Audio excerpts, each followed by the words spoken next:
안녕하세요, 최재원 변호사입니다. 오늘은 2024년에 증액된 기본생계비, 그러니까 이제 최저생계비와 추가생계비 인정 기준에 대해서 설명을 드리겠습니다.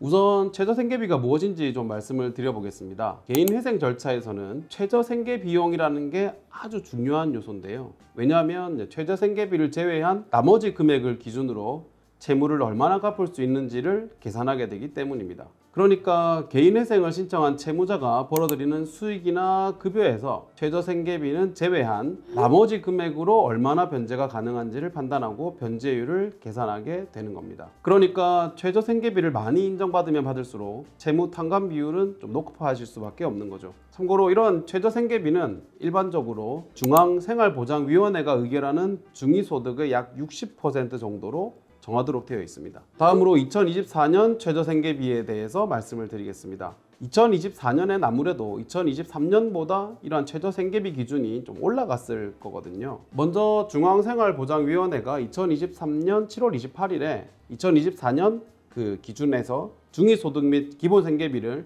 2023년 대비 약 6% 정도 인상을 했습니다. 그래서 이런 기준에 따라서 개인회생 사건에서의 기본 최저생계비도 2024년엔 좀 인상이 이렇게 되었습니다. 표로 살펴보면 다음과 같은데요. 1인 가구 기준으로 133만 7,067원이 2024년 기본 최저생계비로 책정이 되어 있습니다. 3인 가구 기준으로는 282만 8,794원, 4인 가구 기준으로는 343만 7,948원입니다. 따라서 이러한 기본 최저생계비 기준을 좀 참고해서 개인회생 신청 시에 최저생계비를 산정할 필요가 있겠습니다. 끝으로 2023년과 비교해서 달라진 2024년의 추가생계비 기준에 대해서도 살펴보겠습니다. 부산회생법원의 생계비 검토위원회에서는요, 2024년에 인정되는 추가생계비 기준도 발표를 했는데, 추가생계비라는 거는 이제 기본 최저생계비 외에 이제 생활하면서 발생하는 병원비라든지 주거비라든지 아니면 또 당연히 발생되는 그런 생계비용들을 말을 하고 있습니다. 추가생계비로 인정을 받게 되면 그 추가생계비까지도 그 개인의 수익에서 변제 대상으로 보지를 않습니다.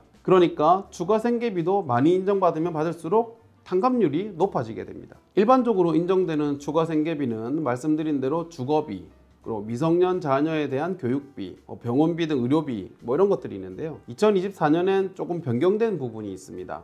먼저 2023년까지는 미성년 자녀의 교육비 중에서 공교육비나 특수교육비만을 추가생계비로 인정을 해줬었습니다. 그런데 2024년엔 사교육비도 포함을 시켜줬습니다. 이거는 이제 초중고등학교 학생들의 어떤 사교육 참여율이 높은 현실이 좀 반영된 것으로 보이는데요. 그리고 주거비의 경우에도 주택담보대출 채권의 원리금을 상환하거나 월차임을 지급하는 경우에 추가로 인정되는 추가 주거비 한도도 상향이 되었습니다. 부산 같은 경우에는 광역시에 해당하기 때문에 1인 가구의 경우에 추가 주거비로 20만 1,074원까지 추가로 더 인정을 받을 수 있게 되었습니다. 네, 오늘은 2024년 기준에서 최저생계비 기준과 추가생계비 인정 기준에 대해서 말씀을 드렸는데요. 앞으로도 개인회생과 관련해서 궁금한 부분이 있으시면 저희 법무부인 CU로 언제든지 문의 주시기 바랍니다. 감사합니다.